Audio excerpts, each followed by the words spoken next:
you so much, everyone, for your time today, and welcome to the Tech Horizon Executive Webinar Series Navigating AI Risk and Compliance. My name is Diadona. I'm representing the Ortus Club, and I will be your Master of Ceremonies for today's webinar. We are also joined by our colleague, Han, and she will be doing a live illustration of the discussion as we go, and we'll make sure to give a spotlight later for everyone to see an illustrated summary of the session. And of course, this event wouldn't be possible without someone supporting it. And in today's case, we are very, very lucky to have Thoughtworks for giving us the opportunity to bring everyone together for this exciting webinar today. We will be hearing more from them later, but on today's program, I would just like to touch briefly upon the agenda, as in a few minutes, we will be having a short presentation from our host, Thoughtworks, and this discussion will last approximately 1 hour, so let's make the most out of it. Just a couple of rules before we start. This session will be recorded, so should anyone want a copy afterwards, or for those who are not able to make it, we will be able to share it upon request. Of course, basic virtual rule, let's make the most out of question and answers feature to ask the panel any questions you might have. And with that, I would like to introduce our amazing moderator for today, Matthew from Thoughtworks. Matthew, take it away. Hey, thank you, Didi. Thank you again. At this time, I would like to welcome our panelists and our webinar guests to Navigating AI Risk and Compliance, the evolving role of managed operation, part of our Tech Horizon webinar series. Again, my name is Matthew Lee. I'll be your panelist moderator today. I am the global head of AI, the Thoughtworks AI-powered digital application management and operation services. We leverage AI to automate, optimize, and drive efficiencies to improve code quality for our clients to increase reliability of applications and platform. By using real-time insights from AI data, we actually enable continuous and iterative enhancements to applications platforms over time to help our clients stay ahead of our competitions and to maximize their investments, as well as to provide continuous operational support to enable responsible AI for our clients. That's the topic of discussions today. As business continues to explore and test AI use case at scale, oversight from regulators like the government of Scotland, if we have a panel today, Scotland will increase. The means of mounting pressures for corporates like Citigroup that Flora will be representing, and tech solutions partners such as AWS to establish guardrails, monitor false and in algorithm to inaccurate training data, and assess the bias and hallucinations. I think this is a very important topic for us to have the discussion today. And for us and for the panelists, what questions that we want to impose, but who in the organization own this responsibility? Today, with our panel of experts, we will explore roles of overseers, like the government of Scotland, and managing risk and meeting compliance requirements associated with AI. Before I introduce our guest, a bit of housekeeping. Please note that the views and opinions expressed during this webinar are solely those of presenters and do not necessarily reflect official policy or opinions of the organization represented here. I just had to say that because we have esteemed guests from very heavily regulated industry. Just want to make sure that we actually provide that disclaimer as well. So at this point, let me turn this over to the individual guests to do their own introductions. So I'll start with Flora and Carolyn and Brian. If you go in that order, it'll be great. Flora? Thank you very much, Matthew, and good morning, good afternoon, everyone, and perhaps good evening, depends on your time zone. It's great. Thank you for having me. I'm delighted to join this panel discussion. I am Flora Saad. I currently work for Citi Corporations. I'm the global head of enterprise safety soundness technology organizations. In that capacity, I also lead the AI and Gen AI engineering group and group of data scientists focused on transformation, risk control, and also in terms of improving the safety soundness of the organization, both from technology risk, cyber risk standpoint, and really focus on really providing business value and driving innovations with a disciplined approach. Thank you. Carolyn? Hi everyone, and you can probably guess from the opening slide that I'm the one that's rather camera shy and doesn't like getting my picture taken. So despite being prompted many times, I haven't provided an image, so I do apologise. But my name's Caroline Thompson. I'm based in Edinburgh, so it's getting to the end of my working day here. I'm part of the Scottish Government's AI policy team, who are also part of the Scottish AI Alliance, tasked with delivering on the Scotland's AI strategy to deliver trustworthy, ethical and inclusive AI for the people of Scotland. So my job is focused on making sure we're compliant with different regulations and different nations' approaches to AI, and helping to offer guidance and support to the businesses and the people in Scotland who are looking to use AI or to get involved in AI. Great, thank you, Brian. Yeah, thanks, Matthew. Hi, everybody. Brian Bohan. I'm with AWS. Been here about 11 years. I currently lead what we call our Consulting Partner Center of Excellence. So we've got a dual remit. On one hand, we manage globally 35 global strategic partners responsible for the strategy, the direction, and the day-to-day management. But we're also a center of excellence responsible for picking up all the signals and patterns and trends that we see across our customers and our broader partner community as well, pulling those together and propagating out best practices. So in this capacity, I get to work with tons of different partners and customers. So seeing a lot of what's going on in the landscape around Gen AI, its adoption, some of the things we're going to be talking today about mitigating risk and putting in governance to do that. So really excited to be part of the panel and have the discussion. Great, thank you, Brian.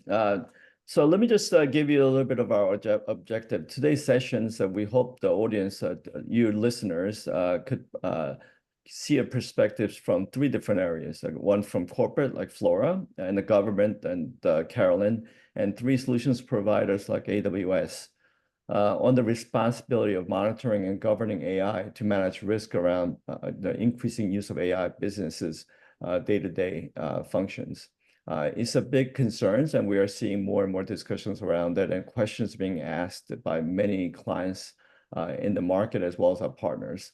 And that we'll touch on three different areas. One is the guardrails and AI guardrails on governance topic, and around the foundation that are needed to really implement the AI at scale, and the responsible adoption of AI to make sure we're building trust with our customers, as well as we're building trust with our public sector, as well as our building trust with our partners as well.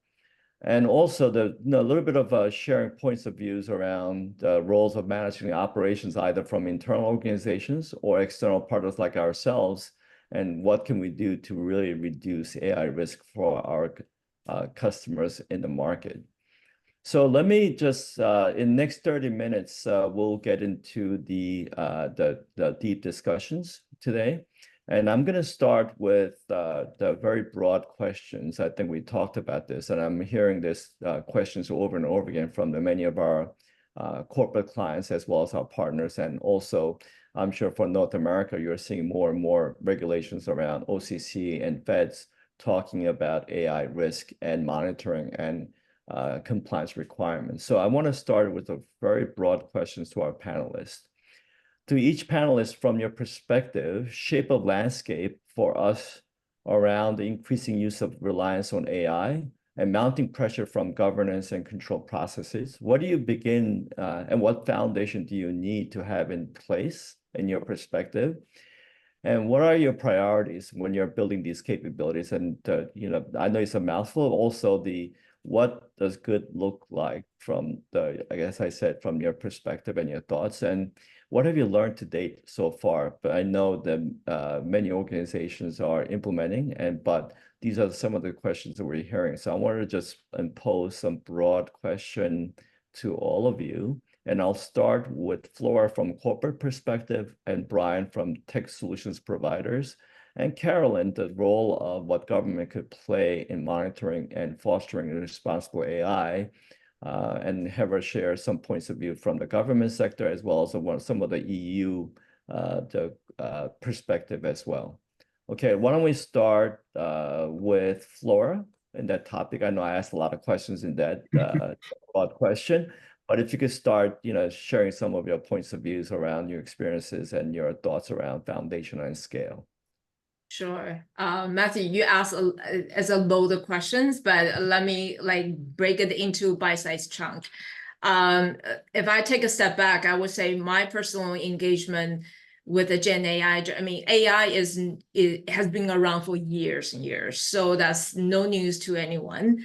And I think each organization depends on the sector you're in. You know, I presume all of us has implemented some type of solution using AI in our career journey. Each organization has to have a AI ethical principles based on your risk appetite and the sectors, the regulations that you're facing. But for me, this is my experiences with the generated AI journey. I started the journey last year, so AI engineering is no news to me, but generative AI was relatively new to me. So I started that journey and leading our functions last year. One of the first things I would say, I will break it into kind of 3 key pillars in terms of how I started that journey. And I think the first pillar is, I think, the most crucial pillar, in my opinion, is building a robust Gen AI governance, right? That is the foundation for everything from a responsible adoption standpoint, but also from a safety and soundness standpoint, and putting together the guardrail that's needed, anchor around privacy, security, compliance related measures, and this include multiple components. This is including tooling, what large language models the company is going to be using, and it has to go through a level of due diligence review. And I would say a key learning experiences that I get through the journey is a multi-provider strategy. There's no one size fits all, especially in the environment within the Gen AI component governance. Tooling platform infrastructure is a key component. And then I think rather than having every developer download any open source capability, you need to have that embedded within your AI governance framework. But it is also a fast evolving environment. Therefore, having a multi-provider strategy is essential as part of your AI governance framework, given the right tool to the developers. The second area within the AI governance framework is the intake and use case review, because not all Gen AI potential use cases are created equal. And when it comes to the risk profile, based on your company's risk appetite and your segment and where you are in the journey, you might want to think about your use case in terms of providing that use case intake review process. To me, it is a part of a gating process, because right now you can see there's a large amount of excitement. Our senior leader, our executive are very excited about jumping on the generated AI journey, but we need to do it in a disciplined approach. And then I would say third area on that is, as part of the AI governance framework, is focus on your infrastructure, understanding kind of your use cases, where they are, whether you're going to run these infrastructure on premises, in cloud, whether your data classification. So really figure out these capabilities and all these requirements, understand your data privacy requirement from the get-go. That should be also part of your AI governance as part of foundational framework. And also that infrastructure itself, also including the set of centralized control, including the infrastructure side. For example, if you deal with some of the PII data, you got to make sure from your infrastructure side, you have the right sets of encryption firewall that in place to safeguard your PII data and transmission, for example. So these are, I would say, a 60% of effort that I invested is focused on the AI, building a robust AI governance framework, from intake, use case review, and also approval, all the way to infrastructure, tooling, platform selection. And I think that is a crucial part of the AI and Gen AI journey. The second area is, once you set up a robust AI governance and Gen AI governance framework, Now it's about bringing idea from POC into more of a wide array of developer from a federated execution standpoint. So maybe you took it from the lab into a MVP, into now a federated, operationalized, used by all the population from the development organization standpoint. This is where I think a well-designed set of accelerator along with tooling automation will really help to really unlock the full potential of generated AI. Because the generated AI by itself, it's not going to be able to solve the overarching, really, creative, really major business case and benefit. Because without rethink, redesign, or retooling some of your processes, focus on your data quality, you're not going to be able to generate the potential output of the AI benefit and Gen AI benefit. This is where the federated execution is going to come to play. And then I would say the third area is once you get to the maturity model, and I use this analogy as you crawl, you walk, and you run, and you leap. And I think when you get to the federated execution model anchored by a robust AI governance framework, now you have to start thinking about how do you scale AI? How do you scaling up AI from the operational readiness standpoint? That includes logging, monitoring, and really making sure you build a community, because none of these Gen AI capabilities are a turnkey solution. Oftentimes you involve human in the loop. Depends on your use cases. And it is a continuous refinement and tuning of a large language model to get to your desired output. And I would say really be able to create, and from an operational readiness standpoint, scaling the AI is a building the momentum, is providing the proof point of value. This includes setting up meaningful metrics to measure your progress and your benefit, and be able to also set aspiration goal for your company, but at the same time being realistic about some of the current limitation of some of these use cases and tooling that you have under your toolkit. I'm going to stop right here, and I'll hand it over to my fellow panels to follow up on your conversation and your question. Yeah, Flora, thanks for that clarification. 3 foundations you shared are very amazing, and thank you for that.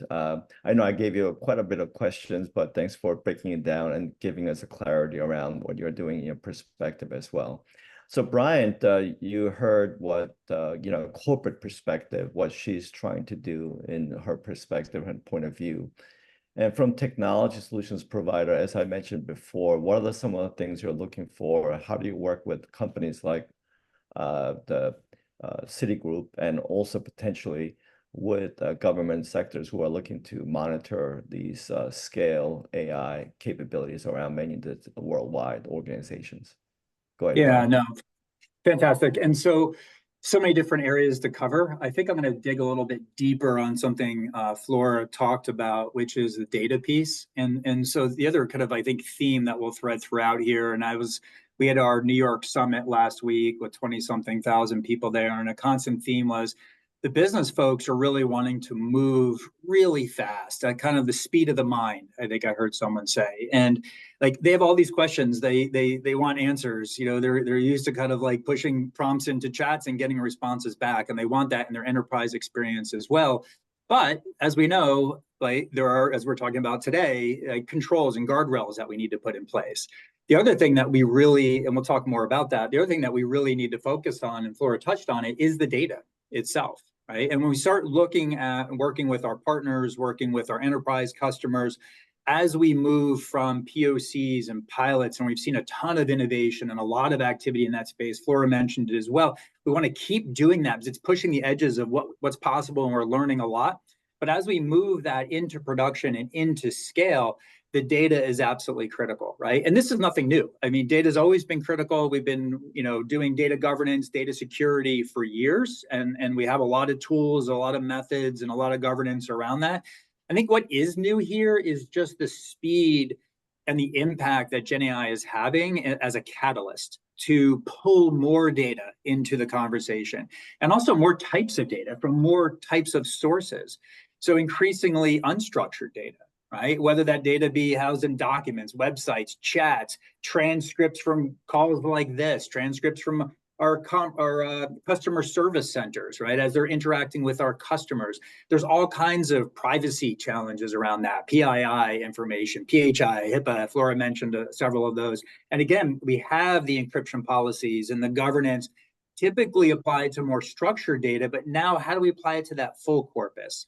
The other thing is access. So when we think about that unstructured data and the documents, our document management systems, like, have we been as intentional? We designed those access controls in a different paradigm, right? For folks kind of like one-to-one reading documents, not opening up all that information to a much broader set of users through an AI interface. So now we need to think about that and then get down to the semantic level, not at the document control level, but at the content level within those documents. So we can get super granular and really precise in how we're opening up that content to more users. And again, this is going to be use case driven, right? If you start with all the data, it's going to be too much. So what are the problems you're really trying to solve? And then what questions do you need to ask to solve those problems? And then what data do you need available, to answer those questions are going to be really important. And Flora mentioned as well, tools are really important. Services are important. The policies and tenets that you put in place are important. We're certainly paying attention to space. Our partners are putting tools in place as well. For instance, Amazon Data Zone, it's a data management service that makes it a lot easier for partners and customers to catalog, discover, share, govern this data across their landscape. And it's a start, but the tools are only as good as the policies and the tenets and the guardrails that you as an organization put in place to manifest through those tools, right? So it's really a combination. I think this will be a theme as we go through as well, is those guidelines, that governance, and then manifest it through the tools and the services that we as a technology provider provide to you. Yeah, Brian, thanks for the insight. I agree with all of you, because when we engage some of our clients, we're seeing tremendous effort and focus around data, cleansing to make sure it's the relevant data, and also make sure the data quality is correct, because the old adage, right? Garbage in, garbage out. So what we're seeing is a mistagging, quite a bit of, the prevalent in many different organizations. And we help clients kind of clean that up to make sure we get the right data, to make sure that the responsible AI acting accordingly. I think that's one of the aspect of our success. So Carolyn, we'll go to you. So you heard from the technology and governance perspective from corporate and technology solutions providers. From the regulator perspective, I'm sure you're hearing a lot of people are concerned about AI, responsible AI. Is it gonna, sometimes they're scared about using AI. But what do you think the role of government plays in this scheme, as far as the regulators, and also from, maybe you could give a little bit of perspective from EU perspective as well, because you are sitting in the council. We'll turn it over to you if you could just give us your points of view around that. Yeah, of course. And again, just to join on, I agree with everything that the guys have shared before me.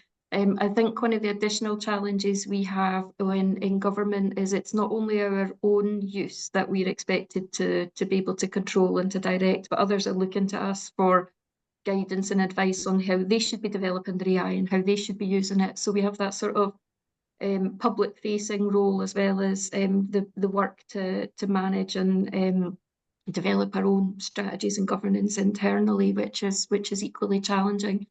So one of the tools I look after as part of the Alliance is a tool called the Scottish AI Register.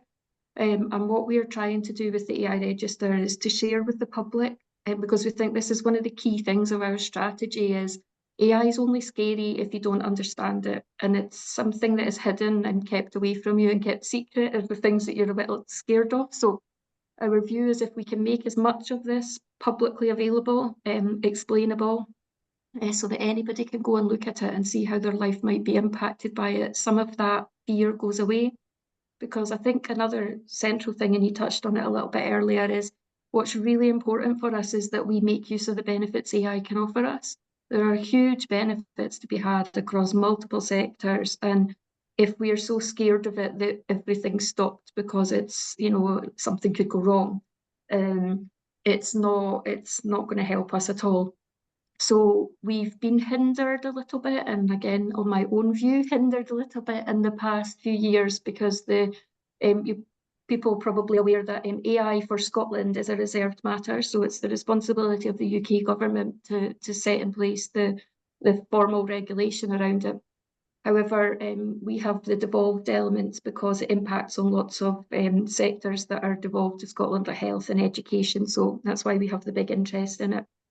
And the rules so far have been quite hands-off. So there was very little control, and it was very difficult for us to say what was okay and what was not okay. And then when we looked at the EU Act, because obviously Scotland's really keen on keeping that road into the EU as well, and the Council of Europe rules as well, although they're slightly different from the EU AI Act. But at least that was moving into a space where there are things that are just, no, you can't do that. It's too high risk. It's potentially damaging. And there's, there's stops there. There's marks where you can't go down that road. Now, what might be hopeful for us, and I think it's potentially going to be in the King's speech tomorrow, is an announcement that the new Labour government are likely to move more in line with the EU. I don't think we will have a proper regulator as such, a legal regulator, but I think there's going to be an organisation which is helping to direct all of that and helping to keep people more in place with where they should be and what the knowledge they need to be able to develop safe AI systems for people in the UK. So that will help us a lot to have that that framework behind us. And again, I should say this is all me surmising from having read today's paper, so it might be completely different when it's actually announced, but we're hopeful that this is a really positive thing for us, because encouraging innovation, the benefit to our economy, the benefit to our people is 100% what we see AI, as a tool to deliver for us. So we have to be in a place to make the most of it, and hopefully we're getting there. Thanks, Carol. I think that, insight about, making sure the transparency and also helping your citizens understand the benefits of AI, I think that's very important, not just for the consumers, but also corporate side as well, providing that transparency. Along that line around transparency, I do have a question to all of you around partners. So more and more firms are using partners technology, bringing fintech, insurtech, health tech, whatever you want to call it. They're bringing many of the tools and capabilities into the organization. They have their own AI rules and capabilities. So how are you monitoring those vendors that's coming in, telling you all about these capabilities around AI? And I just want to get your thoughts on that. And maybe we'll start with Brian this time, because you do work with many solutions providers out there, and just want to get your perspective. And then we'll go to Flora, as you are the recipient of all these vendors, and I'm sure they'll all be approaching you. So I want to get your perspective, and also maybe from Carolyn on your perspective on some of the partners you'll work with as well. So Brian, you want to start?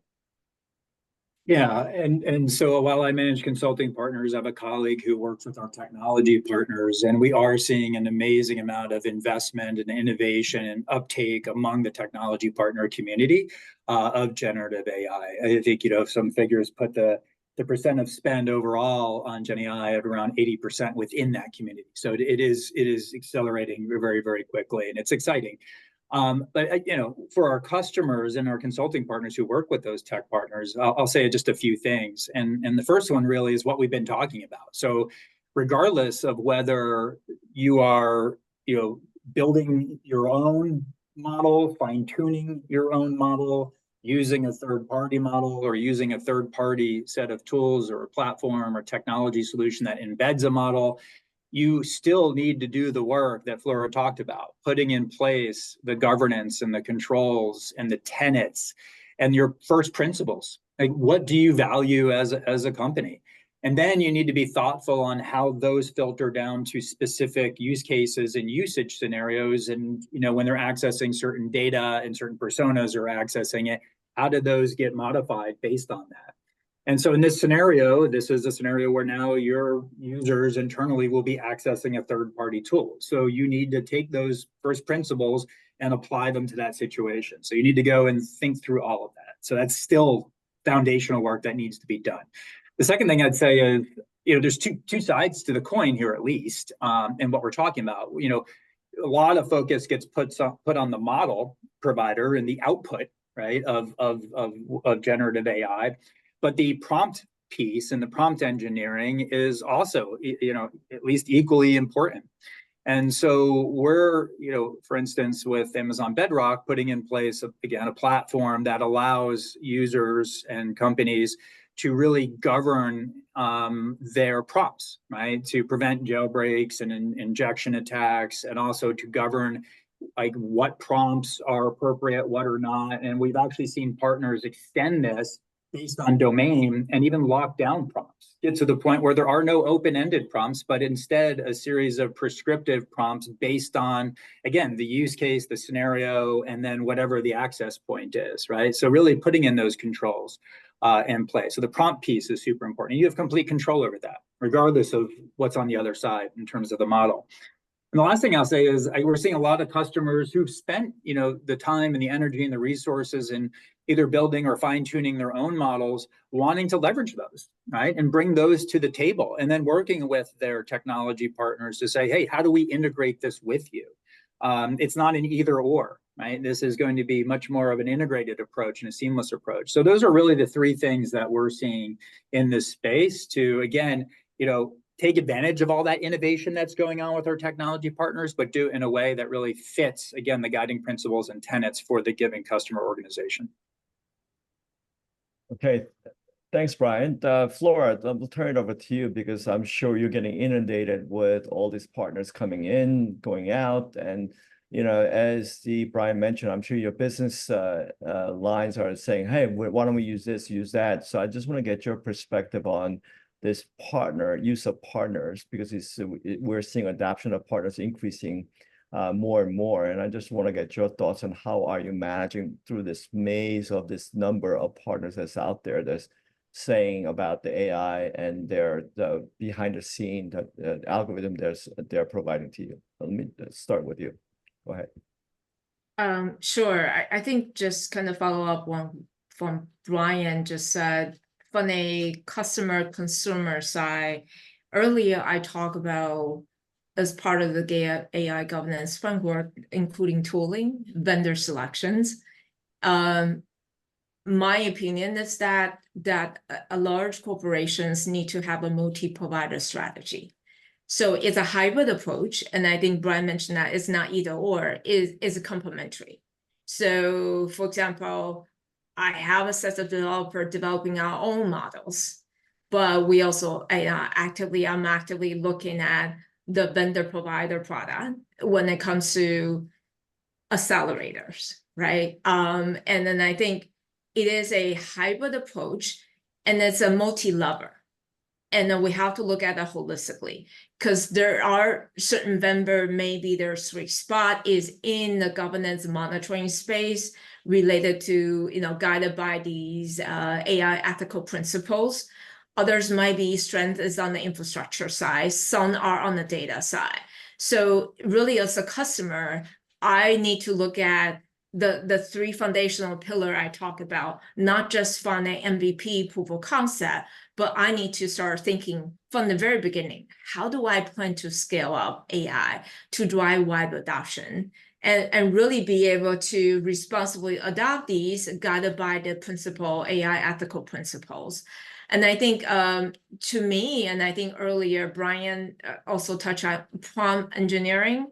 It is very important. I think it is one area that I will suggest my fellows and colleagues to really think about that early on in the process in terms of how you want to manage and govern the prompt engineering. And also start, there's some really interesting area in the prompt engineering space in terms of really leverage some of the chain of thoughts, and also some other component about how you fine-tune the large language model to really commit some of the fact to memory. So there are certain techniques that we are start to exploring, but I would say it is all guided by discipline innovation, because this is where the centralized control governance take place. And also, I think very importantly, Brian earlier talked about data quality. Data quality is not new. to all of us. But what's really different, and I think Brian touched on, is semantics data. So this is not just about logical physical data model or the fine-grained lineage. It is about the semantic. And I think that, as you know, I find myself spend majority of our time focus on curation of that input data, the training data to train the large language model. And I think that's the area that really need a really key focus. And I would say data quality, it has to be integrated into your company's change management process, because your process change, your process evolve, your data also evolve, whether it's your transactional data or your metadata. So it has to, in order to scale to sustainable and become a business as usual, that you can kind of rinse and repeat, it has to integrate with your company's change management process.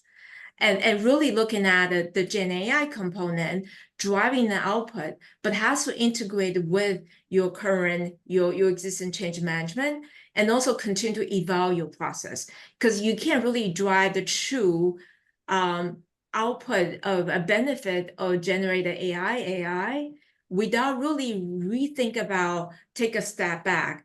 And now sometimes you have to redesign your process, right? So it is a multi-level holistic approach to drive that level of benefit. And then I think this is an exciting opportunity where, because the industry is so fast to evolve, as a customer, as a consumer, I have a wide array of resources I can tap to from my vendor provider standpoint. I think the regulator, Caroline, that's here, one of the things that they're also interested to understand, how do we build that third-party management, vendor management discipline into our AI, Gen AI governance model? Because there's, again, multi-provider strategy. So you are not really putting all your eggs in one basket. From the consumer corporate user standpoint, I want to make sure there's no heavy reliance on one single vendor. And then I think that is where I would suggest to the audience here in terms of things to look out for and consider. Right, thank you. Thanks again for emphasizing the importance of data and change management, as well as the prompt engineering. I think those are points that are very valid. I think something that everyone needs to focus a little bit more on that as well when we look at the scale. But Carolyn, I do want to just go to you on what you heard is a very technology and governance and corporate structure perspective. But from EU perspective, how do you see getting the transparency from the potential partners and partners that you are dealing with many companies? That you talked about registry, getting full visibilities. I just want to get a little bit more insight into what you're thinking from the governance of these partners that's out there. Yeah, I think I'll maybe first just come back on something that both Laura and Brian have both mentioned, is the data. So the data is really important to us as well, because the data we hold, we're sort of trusted with as government, and some of the data we hold is really insightful data across, health, environment, all the sectors that everybody would love to have a hold of, all of the data that we are fortunate to have in our organisation. And sometimes we don't quite have the technical requirements or technical infrastructure to get from it what we should be able to. It's particularly seen, I think, around the time of COVID, when we couldn't really bring things together properly to be able to get out of that information what we should. So we've had a bit of a fundamental rejig internally around data, and particularly around data science. And we've got a team now who are focused on, I think, rather than using external parties to do this, developing the capability internally to build and manage these models for ourselves. So the governance is entirely, you're right, built into it right from the outset.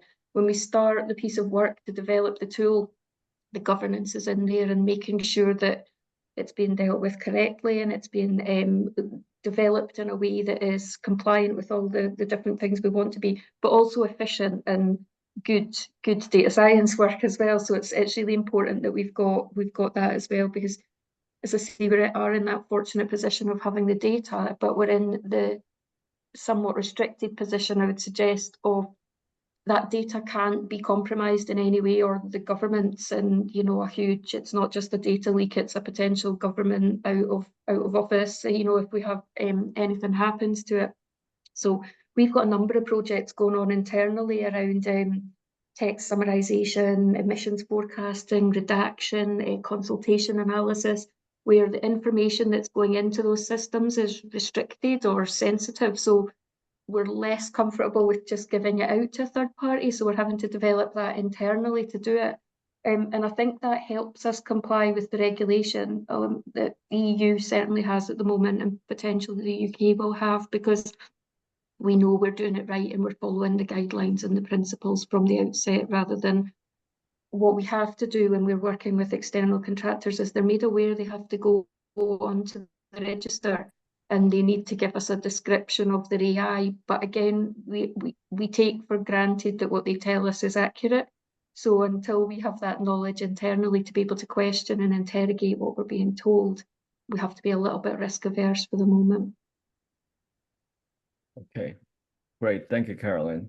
Thanks for the insight from the government perspective. And I'm sure with a UK election, I'm sure the things will change, but it sounds like you are in a cusp of discussing with the EU community as well. By the way, Carolyn, I cannot hear you. If you're talking, I think you may have the bandwidth issues. I just want to make sure that we didn't miss anything. I don't think so. Can you hear me now? Yeah, we could. Okay. All right. Thank you. I'll go to right now. I'll go to my last question. I think I'll start with Flora. Flora, you are in the horizontal governance and control group, and you're working quite a bit with your business lines and supporting many different groups in your organization. So what do you think the role of managing that operation plays, from the governance and control? And do you create a partnership with your business, your line of business, or is it more about, the governance structure that you create and you push it down? I just want to, whether it's internal operational control or as well as, partners like us, what do you expect from the organizational perspective, how you want to govern that model? Is it more partnership driven, or is it you create this governance structure that really disseminate to many different organizations? Because I'm sure everyone has a different speed of operating, and also how they bring in these partners, as well as what they want to see, how they want to see, and you're monitoring these capabilities very closely. I just want to get your thoughts around managed operations. How do you provide that support? Okay, so Matthew, just a point of clarification. So I lead the Gen AI engineering, so I build solution, but I contribute to the AI governance framework, and it's actually managed by a central team. Because ideally, you probably want to have established that segregation duty.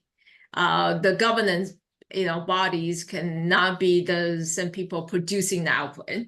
All right, but nevertheless, it is my experience with the kind of central governance function is best to do it centrally, and then it's typically aligned to an enterprise architecture functions, because you think about technology tooling and a lot of infrastructure investment from chief technology officer standpoint. Those are the governance body probably makes the most sense, but most organizations probably have a model risk governance framework. So you work with your second line as well. Any type of AI model will have to go through the level of rigor. Again, AI model review is no news to all of us, but I think with the Gen AI is you really start looking at, based on the use cases, there's nuances toward the Gen AI from the model risk review and standpoint to what Brian mentioned about this is semantics of the data, but also speed and the impact of the data. That's different, because with the GPU computations, you can actually generate massive amount of output within milliseconds, seconds of period of time. So the rate and pace of that potential impact of the output is so much more significant. And so I think with that, there are certain levels the company has to really put into place. But I would say it is I work with so from a tooling Gen AI governance framework standpoint, that should be a one place to follow. And the practitioner like myself and others, I work very closely with my business partner. And really what I always start with this, and the majority of my Gen AI use case, and I think I share with you a little bit in the past, is mostly focused on area that doesn't have high complexity. And then I think for me is day one, when I work with the business, what I like to do is capture metrics, current state metrics, because I want to know what good looks like. And really also understand from the use case from the business sponsor, before I embark on the journey, help me and really get the information from that. What does good look like? So what does that mean? And that will be very specific. If I had to build models and based on the use cases, my models, I might not strive for 100% accuracy because they may be use cases predicted. So I would like to know from my business partner in day one, what is their realistic expectation? What does good look like in terms of accuracy of model? So in some cases, I might have the accuracy model of 90%. That's good enough. And the rest of the 10%, there's a human in a loop to verify and validate. So again, having that almost a contract per se with your business partner from the development organization standpoint, and understand from the get-go what good looks like. Going back to my earlier point about setting realistic expectation, but also understand the limitations of kind of the where we are in the landscape. It is essential. Okay, great. Thank you for that insight. Brian, I'll go to you because you work with many different partners who are responsible for monitoring some of the behaviors like Thoughtworks. We actually do look at the monitoring of the services and outliers. And as Flora said, what good looks like. But question is, what do you do when you see this outlier, right? So I just want to get your thoughts on that. Yeah, and so you're right. So we as AWS, we work we have experts on staff, but we work very closely with our partners like Thoughtworks, with our customers like Flora, like Caroline. Like I mentioned before, to first really define, as Flora was saying, those set of policies and guidelines and guiding principles, as we call them, tenets, right, as the organization. And then what I liked about that example around accuracy, even, right? In that accuracy is an important thing, obviously. Hallucinations is another thing, appropriateness of the model, latency, FinOps, all of these things are really important dimensions. And, Thoughtworks, working with the customer, needs to define which those are, what are our baseline requirements, and then how do they, again, change, as we talked about before and as Flora just mentioned, based on use case, based on scenario, right? Because they're not all created equal. And then, the way we look at it is, again, working with and through our partners with our customers, is that, again, we provide the tooling and the services to take those policies and to codify them, right? To actually, like we said, a contract, right? So we're going to have a contract. The contract's only as good as you can monitor it, measure it, inspect it, and enforce it, right?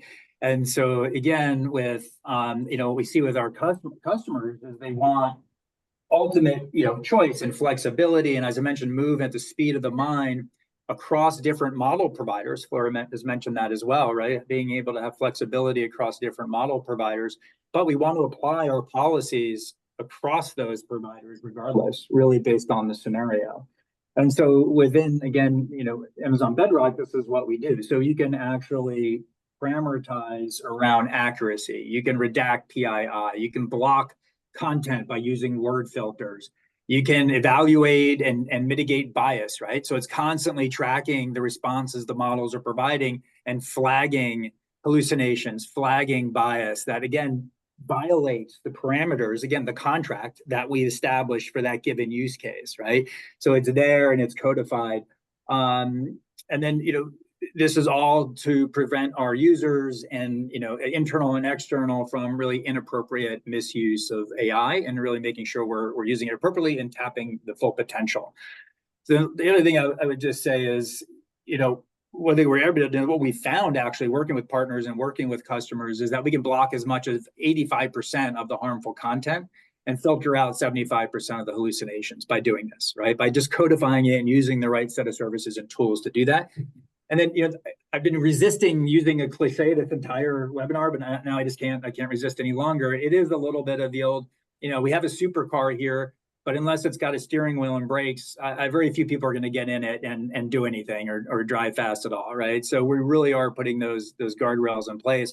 And in doing so, and with partners like Thoughtworks and others that are also putting this in place and weaving it into their methodology, we're actually starting to see now pilots and POCs move into production at a higher rate. I think Gartner cited about a 20% moving into production overall.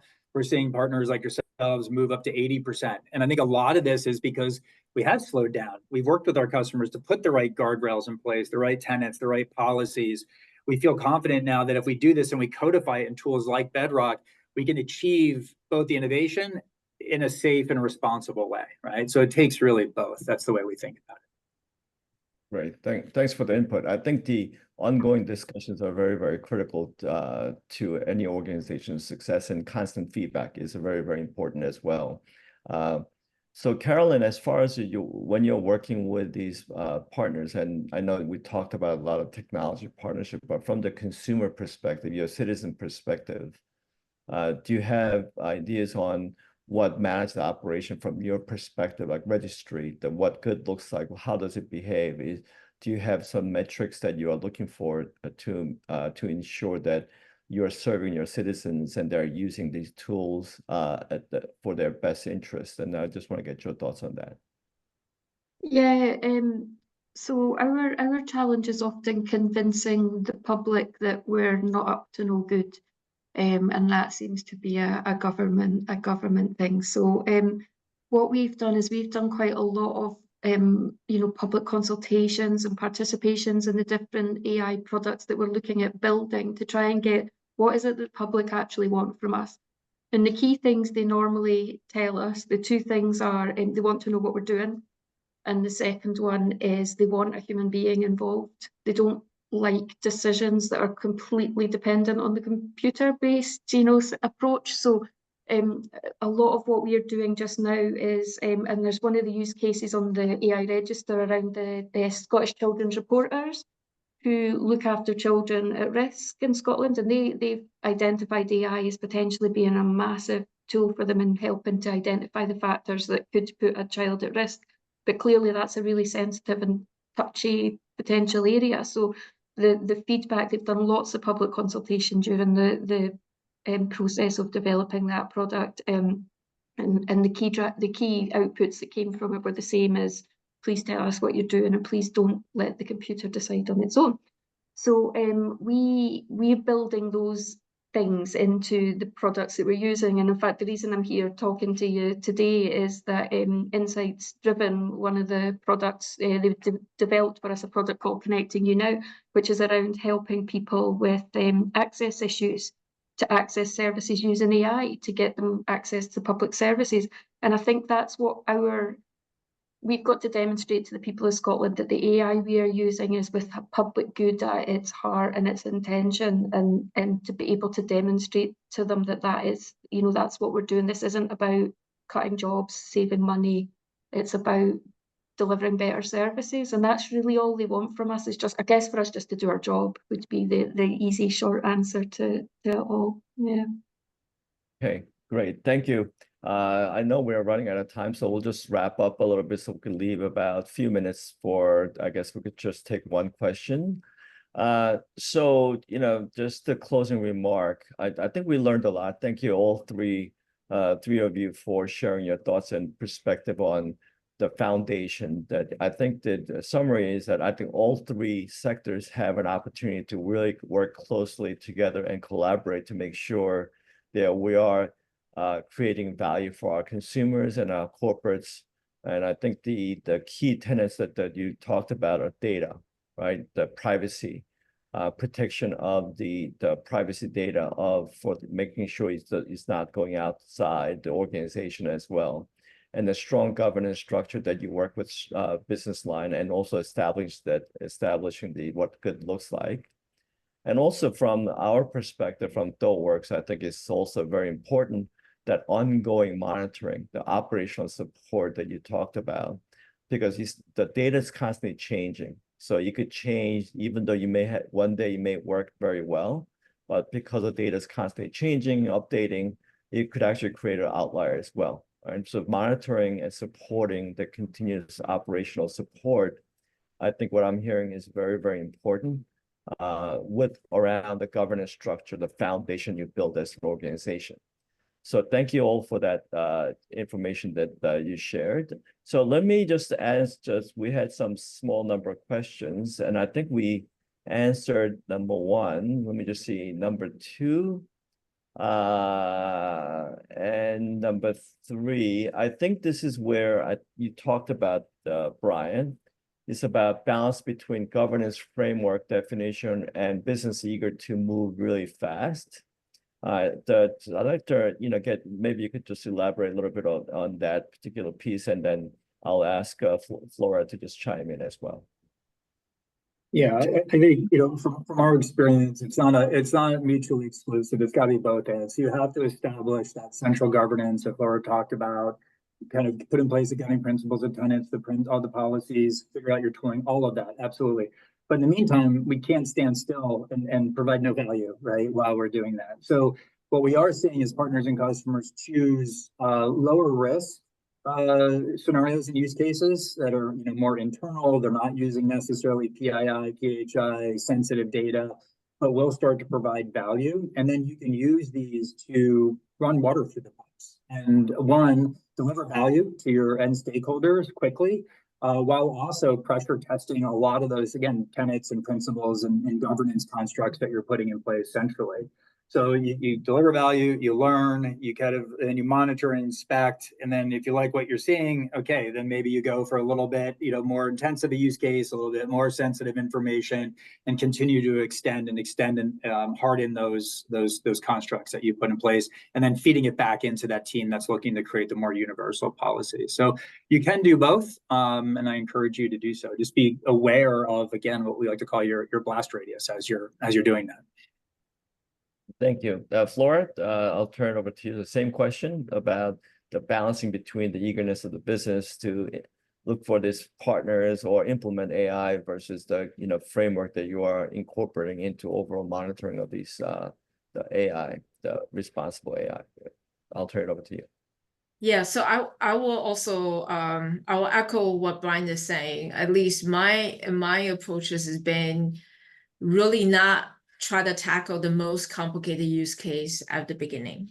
Really focus on the use case has a lower complexity and also adequate data classification. So you're not dealing with the most restricted data that you have to worry about, really have to focus majority of the time cross-border data protection or data privacy, but rather work with the business, select, prioritize your use case that I will even suggest as something like the most manual driven processes, like the most mundane activities, and leverage the generated AI to really drive mass scale automation. And that to me is going to generate the initial momentum. And with a continuous feedback loop, working with your business user to fine tune the model, to continue to curate the data, as Brian mentioned about that, and then guided by your ethical principle, AI ethical principle, then I think it's a great way for at least earlier I talk about you walk and then you crawl, you walk, and you run. And I think that to me is a great way to really temper the business desire to run fast. And I would say it's great that we drive agility, but we have to really focus on the secure adoption guided by business value and safety soundness. And in this case, there's no either or, it's an and, right? Agility, safety soundness, business value has to be work in tandem. And then to really truly drive the value and drive sustainability and drive wide adoption, and also don't get ourselves into trouble. Okay, great. Maybe we're running out of time. Carolyn, maybe you could just summarize the responsibly from your perspective, how do you balance the consumers and the regulation to make sure that can you share that perspective as well? I think the challenge for us in the government side tends to be we're very slow, and it's quite recognised that the government is slow at responding to things. So by the time we've switched on to the fact that AI is being used, I've already got recently on a freedom of information request, we had 60 use cases that have been developed with no input from the regulation side and no control at all.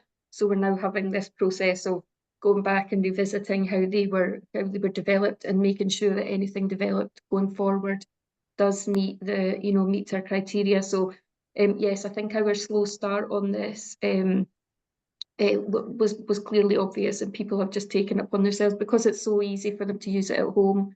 They think we can just bring it into the workplace in the same way without any consideration. So yes, we're the same challenge of balancing the speed, but it's our staff members rather than the business who want to bash on.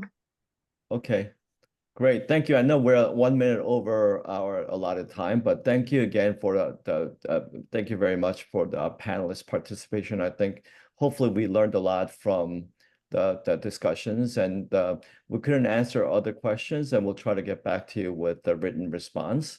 But thank you again, Flora. Thank you again, Brian and Carolyn, for stepping in and sharing your points of view and your experiences around that the very important topic, AI powered, the discussions around the responsible tech.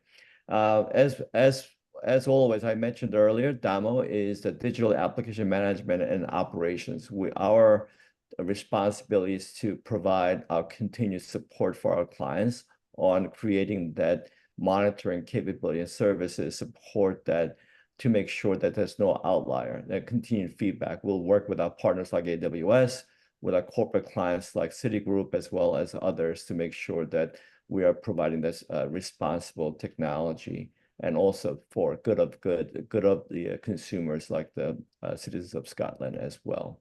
Again, thanks for your time. We'll end it here, and thanks for your participation. Thank you again. Thank you. Thank you. Thank you.